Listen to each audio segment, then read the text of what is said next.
Welcome to this brief course on how to prepare for an interview.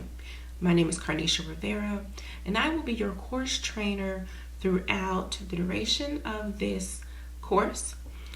We are here in order to understand what the important aspects of job interview is, as well as how to prepare for the common questions that will be asked in any job interview. So, let's get started. Our purpose here today is twofold. One, we're going to discuss the dynamics of a mock interview that will be presented later on in the course. And as we watch the mock interview, I want you to take notes on how the interviewee could have answered the questions more easily, how they could have better prepared for the interview. I want you to take a critical look at a number of factors, and we are going to highlight those areas of importance and provide key feedback on how to answer common interview questions, as well as how to prepare yourself before the interview so that you don't run into the situation that we see on the video. So let's get started. And welcome, Caleb Jackson, to the interview with our company, Green Pastures Grocery. We're happy that you accepted the invitation to interview for one of our stocker positions. It's a position that is very, can be overwhelming at times, but it's definitely rewarding. So we'll start off the interview with just a few questions. This is a first of two interviews that will occur. So the first question we have is, just tell us about yourself. Okay. My name is Caleb. And I was raised, in Texas, and primarily, I have like two sisters, and I just wanted to, do something for this company, and yeah. Okay. So why do you want to work for our company? What do you know about our company? To be honest, I don't know nothing about your company.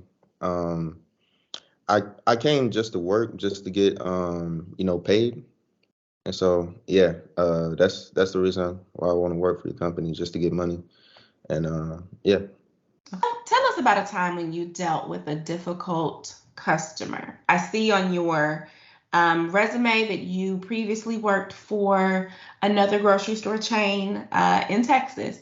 And so we're interested to find out, how did you handle difficult customers?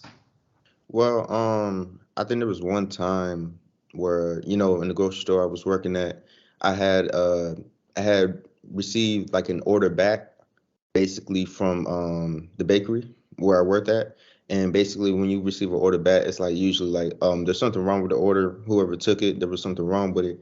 And the customer came towards, the front of the bakery, basically saying, well, you got this cake all wrong and everything, and it's not even the right color that I wanted. It's not even like the right size that I wanted.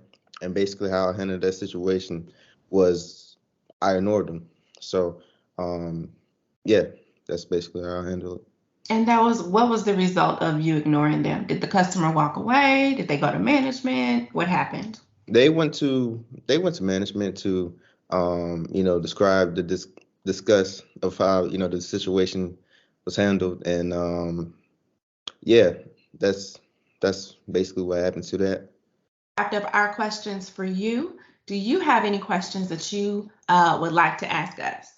Um, I would like to ask, how much will I be getting, paid on an hourly rate? And because I feel like if it's like anywhere below 20, then I can't accept that. $20 an hour. And I just don't want to waste my time. Okay, all right. Any other questions before we answer that question? No. Okay.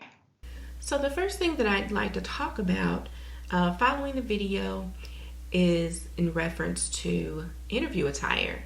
And so, what do we mean when we're talking about the appropriate clothing that one should wear to an interview, whether it is an in-person interview or whether it's through a online format such as Skype, Microsoft Teams.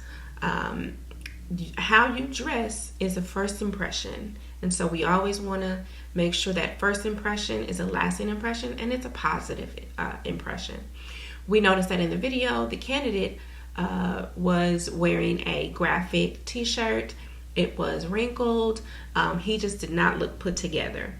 And so that is a great example of what not to wear.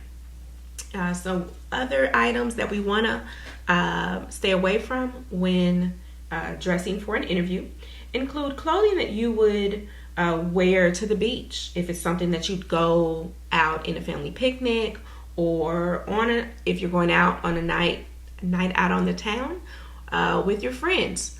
What you would wear during those situations would not be appropriate for a interview.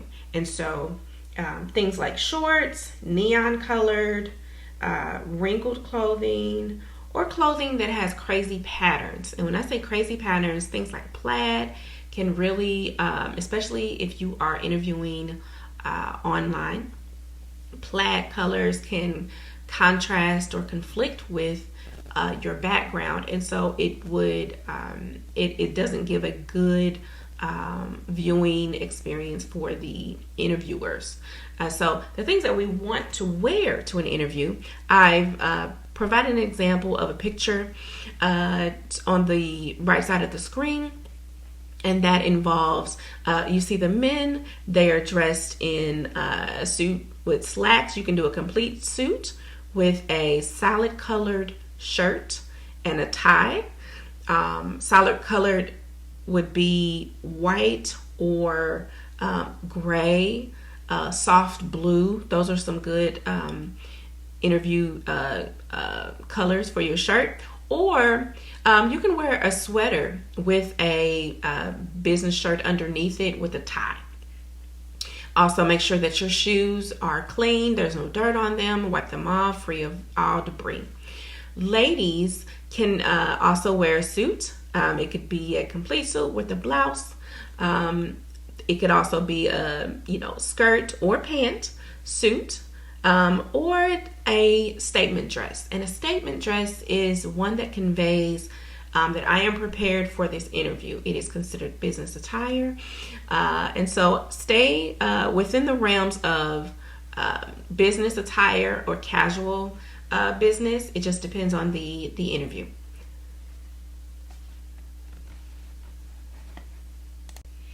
And now that we've viewed the mock interview in the previous slide, let's unpack the entire interview.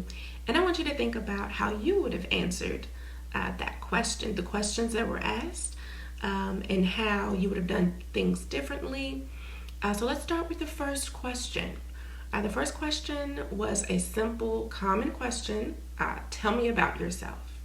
And I've highlighted here that your answer should not be personal in nature, and the response should connect to previous experience, or should connect previous experience to the job the interviewee is applying for. So let's dig deeper on this question. When you are asked to tell about yourself or talk about yourself, it's normally one of the first questions. So this is a question you definitely need to be prepared for.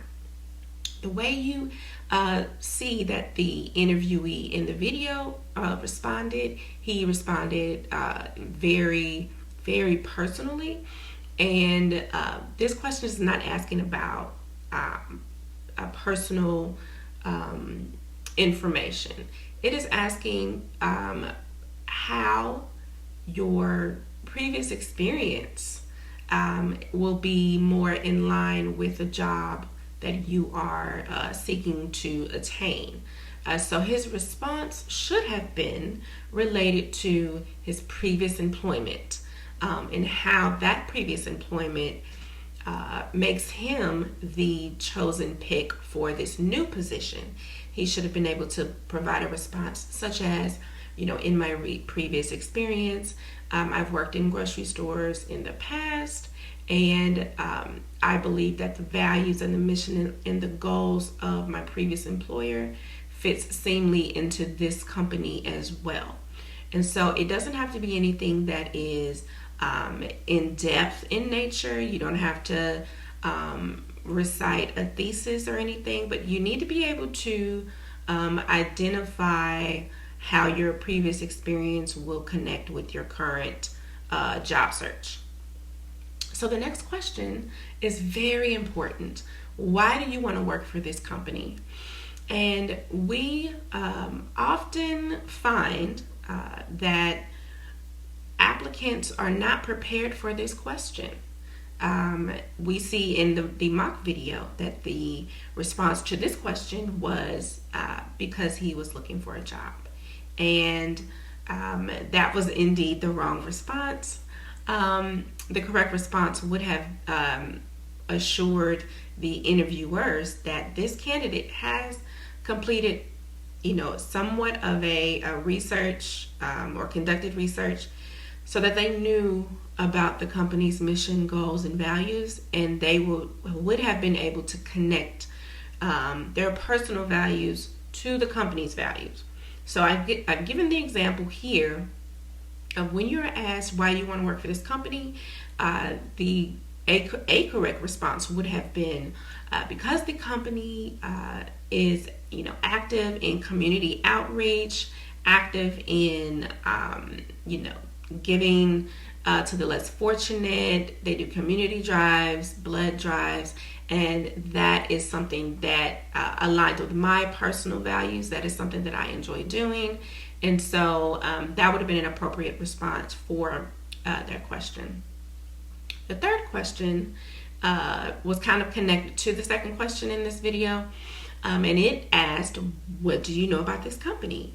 And so this is where candidates can fall during the interview. Candidates can take themselves out of consideration by not knowing the answer to this question, because it tells the interviewer, it tells the company that you have not done your due diligence in preparing for this interview if you do not know what the company does. A quick Google search could be done just to get a overall understanding of what the company does. In this case, we are Green Pastures grocery store, and so a good answer to this question would have been, well, the history of the company. How did it start? What was the motivation for the creation of the company? How has the company traversed through hard times and the economy? Things like that. And the answer to this question really highlights if the candidate has done the due diligence. So research the company, know when they were created, know what their current initiatives are, know about any recent news articles or publications that they are involved in. This will seal the question for you, and it will solidify that you as a candidate know what the company mission, goals, and values are. And so the final question is a situation-based question. These types of questions are very common in interviews because we want to know how you handle adversity. The company wants to know that you were able to diffuse difficult situations, you were able to accommodate, you were able to adjust. And so the response by the candidate to this question was definitely one that was incorrect and definitely would take them out of consideration for this particular position because of this answer in and of itself. His answer to the question about how he dealt with a difficult customer was basically to ignore the customer And so that is not the correct response. We all know that's not the correct response.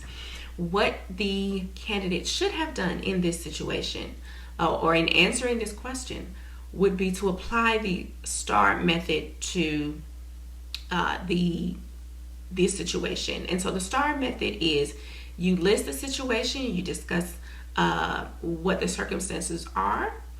You then discuss how you, what action you took to resolve this situation.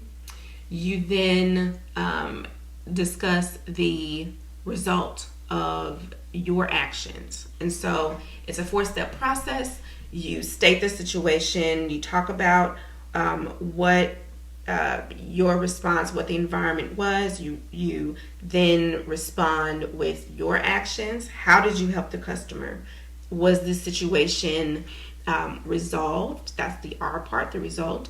And so you give it's a brief storyline of the situation, how it was presented, how you dealt with it, and what was the result of that occasion with that customer. So keep in mind when you are answering situational questions, keep in mind that they will come, and you need to have an example ready that is specific to the job you are applying for. So with this person being a previous employee at another grocery store, I'm certain they had ample examples of situations where they were dealing with a difficult customer, and they could have easily applied any of those examples to this question. Thank you for attending the course on how to prepare for a job interview. I do hope that you were able to glean some additional information, some further understandings of what interviewers are looking for, and the appropriate response for each of the questions that are common in interviews that occur. So if there are any questions, please feel free to reach out to me. And I wish you great success in your future endeavors. Thank you.